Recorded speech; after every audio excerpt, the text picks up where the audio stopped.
In kitchen recipe চ্যানেলে আপনাদের সকলকে স্বাগত জানাই। কেমন আছেন? আশা করছি ভালোই আছেন। আমিও খুবই ভালো আছি। প্রতিদিনের মতো আবার একটি নতুন রেসিপি নিয়ে হাজির হলাম। যারা পকোড়া খেতে ভালোবাসেন তাদের জন্য আজকের রেসিপিটি, তাও আবার সন্ধ্যার নাস্তা। তো আজ আমি ম্যাগি দিয়ে একটা স্পেশাল পকোড়া বানাবো। চলুন কথা না বাড়িয়ে ঝটপট দেখিয়ে নিয়ে যাক উপকরণে কী কী লাগছে।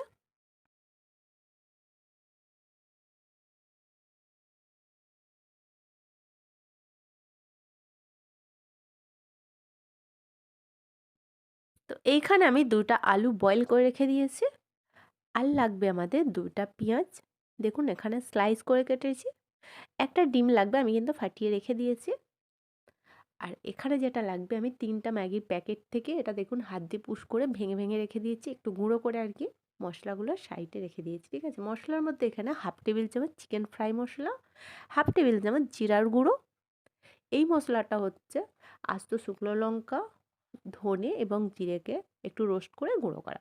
হাফ টেবিল চামচ লাল লঙ্কার গুঁড়ো, এখানে 8 থেকে 10টা কাঁচা মরিচ কুচি করে রেখে দিয়েছি। আর এটা 3টা ম্যাগির প্যাকেটের মশলাটা, আর হচ্ছে হাফ টেবিল চামচ গরম। এইবার যেটা করতে হবে, আলুটা মেখে নিতে হবে। তো আলুটা অতিরিক্ত গরম আছে, তার জন্য আমি একটি চামচের মাধ্যমে একটু ম্যাশ করে নিচ্ছি। তো আলুটা আমাদের ম্যাশ করা হয়ে গেছে। এইবার ধীরে ধীরে সমস্ত ইনগ্রিডিয়েন্টসগুলো অ্যাড করব। পেঁয়াজ, কাঁচা মরিচ, ম্যাগি মশলা, গরম মশলার গুঁড়ো, চিকেন ফ্রাই মশলা, আর হচ্ছে জিরার গুঁড়ো, লাল লঙ্কার গুঁড়ো, এটা হচ্ছে আমি যেটা বানিয়েছিলাম ওটা, এবং স্বাদ অনুযায়ী লবণ। এইবার কি করতে হবে, আলুর সাথে ভালো করে পেঁয়াজ মশলার সাথে ভালো করে মেখে নিতে হবে।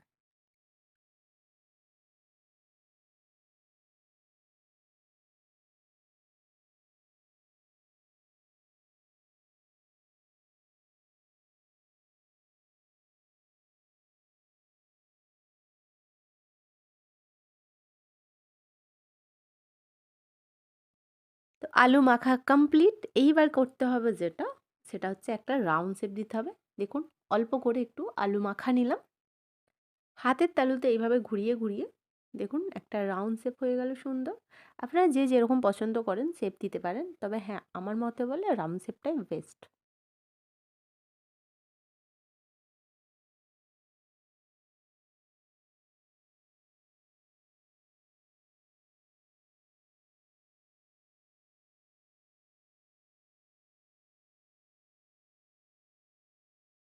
তো এইখানে আমার 8 থেকে 10টা হয়ে গেছে রাউন্ড শেপ মানে পকোড়ার। এরপর যেটা করতে হবে, যে আমি একটা ডিম নিয়েছিলাম, ওই ডিমটা একটা চামচের মতো ভালো করে গুলে নিয়েছি, ঠিক আছে, মানে ফাটিয়ে নিয়েছি। তো এইবার যে পকোড়ার আলুটা যে, সেটা কি করতে হবে, ম্যাগির মধ্যে এইভাবে কোট করতে হবে, যাতে দেখুন সমস্ত ম্যাগিগুলো চতুর্দিকে দেখতে পাচ্ছেন কেমন চিপকে গিয়েছে।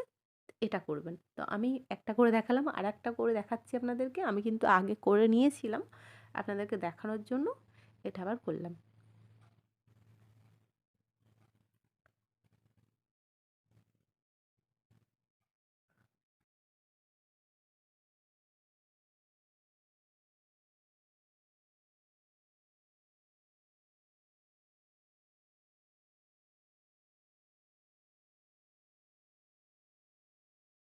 পকোড়া তো একেবারে রেডি।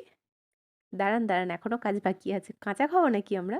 এবার কিন্তু ফ্রাই করতে হবে, তাও আবার গরম তেলে।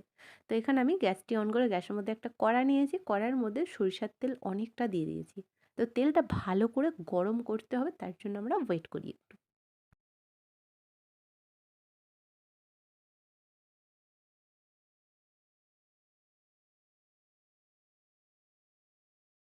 তো তেলটা ভালো করে গরম হয়ে গেছে, আমরা দেখতেই পাচ্ছি। এইবার কি করতে হবে, একে একে, মানে একে একে বলতে 4 থেকে 5টা আমি পকোড়া এর মধ্যে ফ্রাই করে নেব।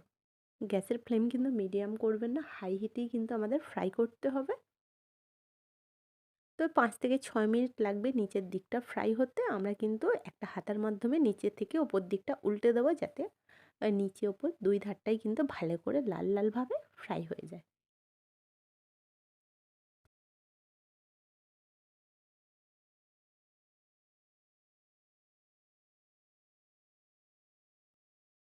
তো আমার দেখুন ফ্রাই হয়ে গেছে। এবারে তুলে নিচ্ছি একটা প্লেটের মধ্যে। দেখতে পাচ্ছেন লাল লাল হয়ে আছে না?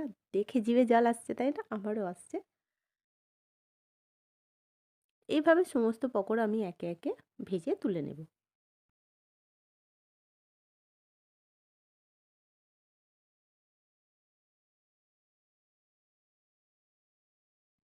তো বাড়িতে বাচ্চা এবং বড় হঠাৎ যদি বায়না করে পকোড়া খাওয়ার জন্য, তো রেস্টুরেন্টে যাওয়ার দরকার নেই, বাড়িতেই কিন্তু ম্যাগি দিয়ে স্পেশাল পকোড়া বানিয়ে ফেলতে পারেন এবং মেহমানকেও কিন্তু ইমপ্রেস করতে পারেন। ঝটপট বানিয়ে ফেলুন। আমাদের এই রেসিপিটি কেমন লাগলো অবশ্যই কমেন্ট বক্সে জানাবেন। ভালো লাগলে একটি লাইক করবেন, শেয়ার করবেন। এই ধরনের নতুন নতুন রেসিপি পেতে আমাদের চ্যানেলটি অবশ্যই সাবস্ক্রাইব করবেন। পাশে থাকা বেল আইকনটি প্রেস করবেন। ভালো থাকবেন, সুস্থ থাকবেন। আবারও দেখা হচ্ছে নতুন একটি রেসিপির সাথে।